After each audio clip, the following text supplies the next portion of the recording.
Bonjour à tous et bienvenue dans ce nouveau tutoriel et croyez-moi, si vous êtes amateur de montage vidéo, vous allez vous régaler. Alors pour ce tuto, nous allons reprendre exactement les mêmes images que lors du dernier tuto. Vous savez, lorsque j'ai expliqué le fameux comment créer un titre en 3D et comment activer un suivi pour que ce titre suive par exemple un personnage. Donc ici, je prends la vidéo que vous connaissez maintenant, enfin du moins pour les personnes qui ont suivi mon dernier tuto, et je prends également le titre en 3D.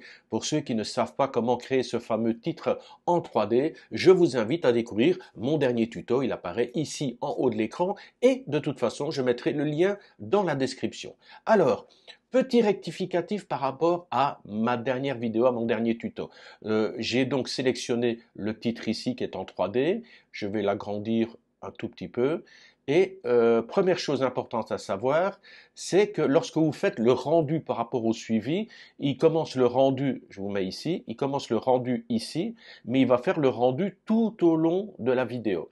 Alors pour éviter que le rendu soit trop long, parce qu'à partir du moment où le rendu a pris en charge tout le titre, il n'y a plus aucune raison qu'il continue à calculer pour le reste de la vidéo où il n'y a pas de titre. Donc ce que je vous conseille de faire pour gagner en temps au niveau du rendu, c'est de venir ici légèrement après l'emplacement du titre, donc de prendre la vidéo ici, de venir un petit peu après le titre et de couper la vidéo.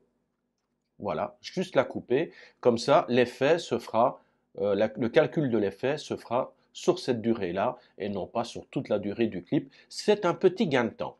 Deuxième astuce, j'ai remarqué un petit défaut par rapport au titre 3D. Donc on sélectionne le titre 3D, on met le suivi. Donc on clique ici, vidéo, animation, suivi. Je clique sur suivi.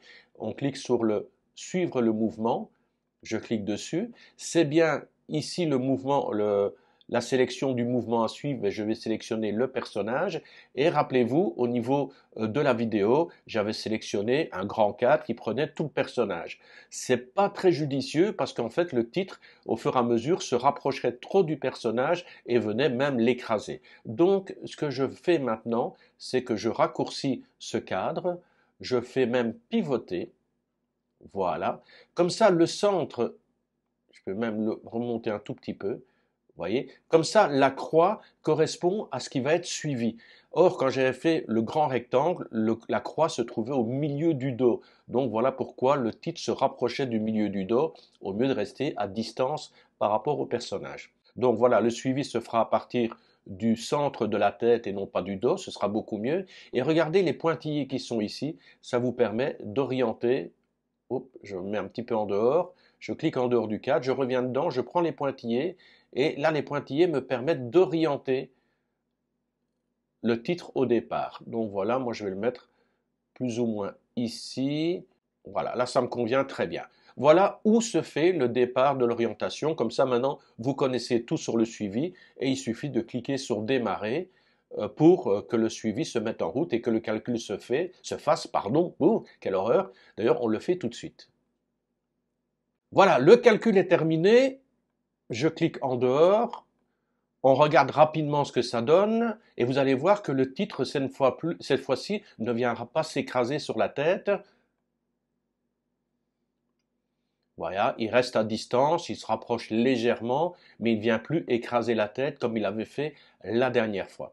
Alors, ce qui est intéressant maintenant, pour la partie du tuto, c'est de créer une animation. On va créer une animation sur le titre au départ et sur le titre à la fin. Vous allez voir, c'est très simple. Je sélectionne mon titre. Je vais maintenant, on a donc vidéo, animation suivi ajustement. On va dans animation. Et là, vous avez animation en introduction, animation en sortie, et vous avez un élément qui s'appelle ensemble ici. Je vous laisse tester. Personnellement, j'en vois pas l'utilité. Ce qui est vraiment intéressant, là, c'est vraiment du gadget et ça donne pas un truc super super. Donc nous, on va s'intéresser à introduction. Donc en fait, c'est l'animation en entrée et l'animation en sortie. Alors on sélectionne animation en entrée et on va dire par exemple, je sais pas, regardez les possibilités ici. Vous venez légèrement sur, voilà, il vous montre automatiquement ce que ça va donner comme effet. Donc moi, ce que je vais faire ici, regardez, on a un glissement. Vous voyez, on peut avoir un glissement de droite vers la gauche, un glissement de gauche vers la droite, et puis on a plein d'autres effets ici disponibles. Je vous les laisse découvrir. Donc moi, ce qui m'intéresse ici, ça, par exemple, c'est un glissement de la gauche vers la droite, mais vous avez vu à quelle vitesse c'est passé, c'est beaucoup trop rapide. Je voudrais que ce soit un peu plus lent. Et pour ce faire, je descends ici, et on a un bouton durée. Il est sur 0,5 secondes, donc une demi-seconde. On a un petit curseur et je vais tirer le curseur, donc clic gauche de la souris enfoncé, et je tire le curseur vers la droite. Et regardez, le temps augmente et je vais le mettre par exemple à 2 secondes. Je relâche et voilà. Regardez l'animation en entrée, c'est apparu de gauche à droite en 2 secondes. Et je voudrais maintenant, et regardez, tant que j'y suis, je ne sais pas si c'est très visible ou si vous êtes sur un petit écran, mais au niveau du titre, ici en bas, il y a une ligne qui est apparue et qui correspond à la durée de l'effet en entrée.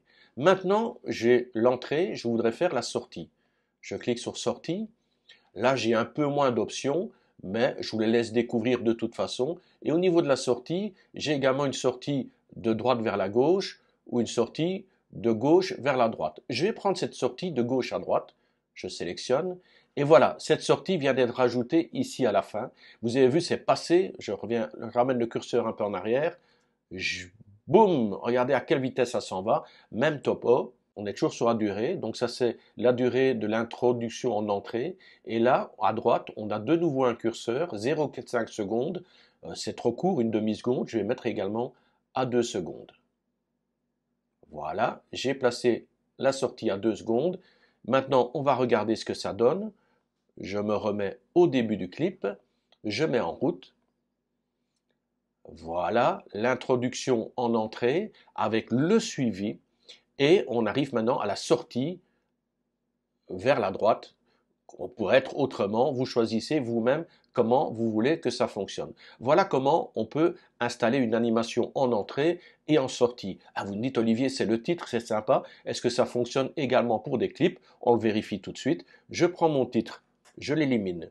Je prends la première partie du clip, je l'élimine, je garde juste la deuxième partie du clip. Ça pourrait être n'importe quel clip, je garde ce clip.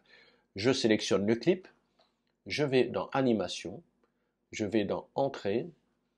Alors, qu'est-ce qu'il a ici?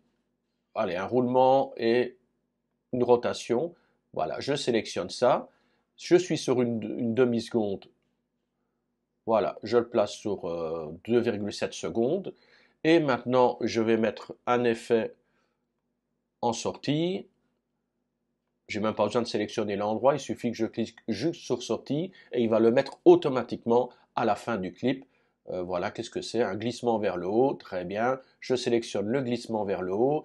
Dans le temps, c'est automatiquement mis à une demi-seconde, donc je le règle à 2,3 secondes.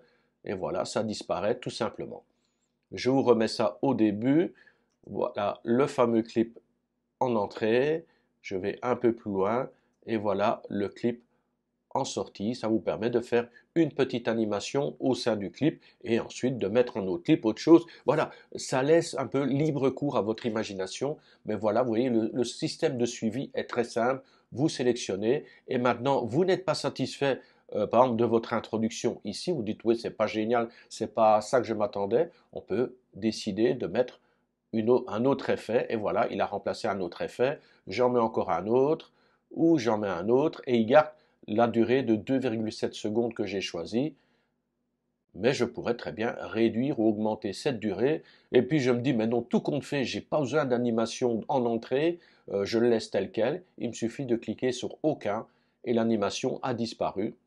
Et voilà, il n'y a plus aucune animation au début. C'est tout à fait normal au niveau de la vidéo. Et même chose pour l'animation en sortie, je pourrais cliquer sur aucun et me fait disparaître mon animation en sortie. Voilà, j'ai fait le tour de ce tuto. Comme d'habitude, si vous avez des questions, vous n'hésitez pas. Les likes aussi sont les bienvenus, sont toujours les bienvenus. Ça fait vivre la chaîne, ainsi que vos commentaires. Et je vous dis à très bientôt pour un autre tuto. D'ici là, je vous dis bye bye.